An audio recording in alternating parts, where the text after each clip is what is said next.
Ang pagpapahayag ng mga Israelita ng kanilang mga kasalanan. Ika-10 kabanata. Habang nakaluhod si Ezra na nananalangin sa harapan ng templo ng Diyos, umiiyak siya at nagpapahayag ng mga kasalanan ng mga mamamayan ng Israel. Maraming Israelitang lalaki, babae at mga kabataan ang nakapaligid sa kanya na umiiyak din ng malakas. Pagkatapos sinabi sa kanya ni Shekaniah na anak ni Jehiel, na angkan ni Elam, "Hindi kami naging tapat sa Diyos natin, dahil nagsipag-asawa kami ng mga dayuhang babae na galing sa mga sambayanang nasa paligid natin. Pero sa kabila nito may pag-asa pa rin ang mga mamamayan ng Israel. Kaya ngayon susundin namin ang payo niyo at ng iba pang gumagalang sa mga utos ng ating Diyos. Gagawa kami ng kasunduan sa ating Diyos na palalayasin namin ang mga babaeng ito, pati na ang kanilang mga anak. Tutuparin namin ang sinasabi ng kautusan. Tumayo po kayo dahil tungkulin niyo na gabayan kami sa mga bagay na ito.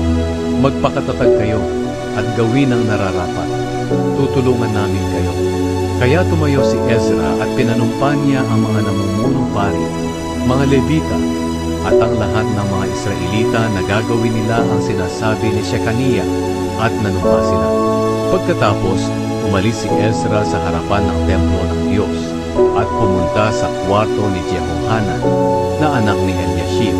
Pagdating niya roon, hindi siya kumain at uminom dahil nalulungkot siya dahil hindi naging tapat ang mga Israelitang bumalik mula sa pagkabihag. Ipinabatid ng mga pinuno at mga tagapamahala sa mga Israelita sa buong Huda, pati na sa Jerusalem, na ang lahat ng bumalik galing sa pagkabihag ay magtipon sa Jerusalem.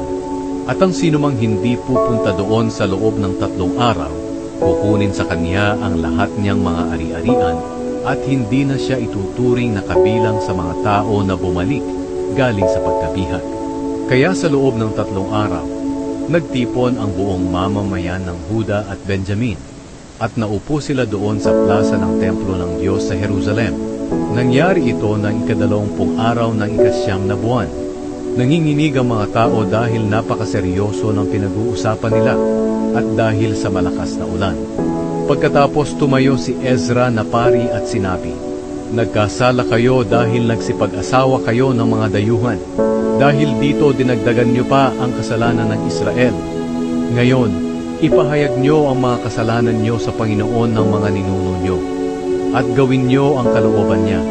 Ibukod niyo ang sarili niyo sa mga tao sa paligid ninyo, at hiwalayan niyo ang mga asawa niyong dayuhan."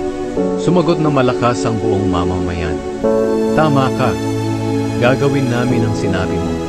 Ngunit ang bagay na ito ay hindi matatapos sa 1 o 2 araw lamang, dahil napakarami sa amin ang nakagawa ng ganitong kasalanan. Tag-ulan pa ngayon at hindi namin kayang magpaulan dito sa labas. Ang mga opisyal na lang natin ang magpaiwan dito at mag-asikaso nito para sa buong mamamayan. Papuntahin na lang dito sa takdang oras ang mga nagsipag-asawa ng dayuhan, kasama ang mga tagapamahala at mga hukom ng bayan nila. Gawin natin ito upang mapawi ang matinding galit ng Diyos sa atin dahil sa bagay na ginawa natin." Walang sumuway sa planong ito maliban kina Jonathan na anak ni Asahel at Jazeia na anak ni Tikva. Sinuportahan din sila ni Meshullam at Shabbetai na Levita. Tinupad ng mga bumalik sa pagkabihag ang planong iyon. Kaya pumili si Ezra na pari ng mga lalaking pinuno ng mga pamilya at inilista ang pangalan nila. At nang unang araw ng 10 buwan, naupo sila at sinimulan nila ang pagsisiyasat tungkol sa pag-aasawa ng mga Israelita ng mga dayuhang babae. Natapos nila ang pagsisiyasat ng lahat ng kaso ng unang araw ng unang buwan ng sumunod na taon. Ang mga lalaki na nagsipag-asawa ng mga dayuhan. Ito ang mga lalaking nagsipag-asawa ng mga dayuhan at nangakong hihiwalayan nila ang mga asawa nila. Naghandog sila ng mga lalaking tupa bilang pambayad sa mga kasalanan nila. Sa mga pari, sina Maaseya, Eliezer, Jarib, at Gedalia na galing sa pamilya ni Jeshua na anak ni Jozadak, at ang mga kapatid niya, sina Hanani at Sebadia na galing sa pamilya ni Immer, sina Maaseya, Elias, Shemaya, Jehiel at Uzziah na galing sa pamilya ni Harim. Sina Elionai, Maaseya, Ishmael, Nathaniel, Josabad, at Elasa na galing sa pamilya ni Pashur. Mula sa mga Levita, sina Josabad, Shimei, Kelaya na tinatawag ding Kelita, Petahia, Juda, at Eliezer. Mula sa mga musikero, si Eliashib. Mula sa mga gwardya ng mga pintuan ng templo ay sina Shallum, Telem, at Uri. Mula sa iba pang mga Israelita, sina Ramia, Izia, Malkiya, Mijamin, Eleazar, Malkiya, at Benaya na galing sa pamilya ni Paros.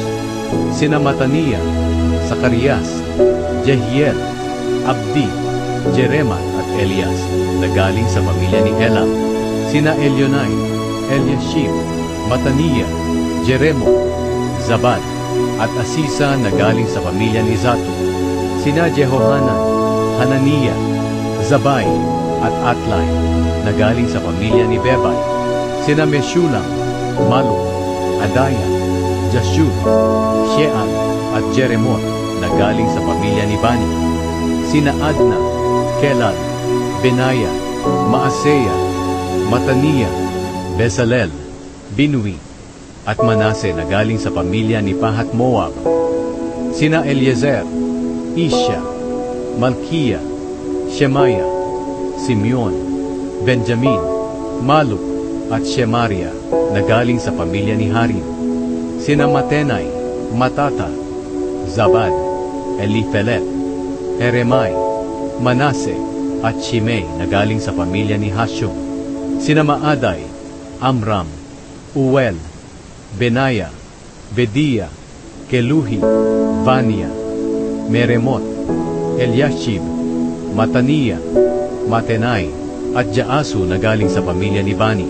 Sina Shimei, Shelemiah, Natan, Adaya, Maknadebay, Shasai, Sharai, Azarel, Shelemiah, Shemaria, Shalom, Amaria at Jose na galing sa pamilya ni Binui. Sina Jeiel, Matitiya, Zabad, Zebina, Jaday, Joel at Benaya na galing sa pamilya ni Nebo. Silang lahat ang nagsipag-asawa ng mga dayuhang babae, at ang iba sa kanila ay may mga anak sa mga babae ito.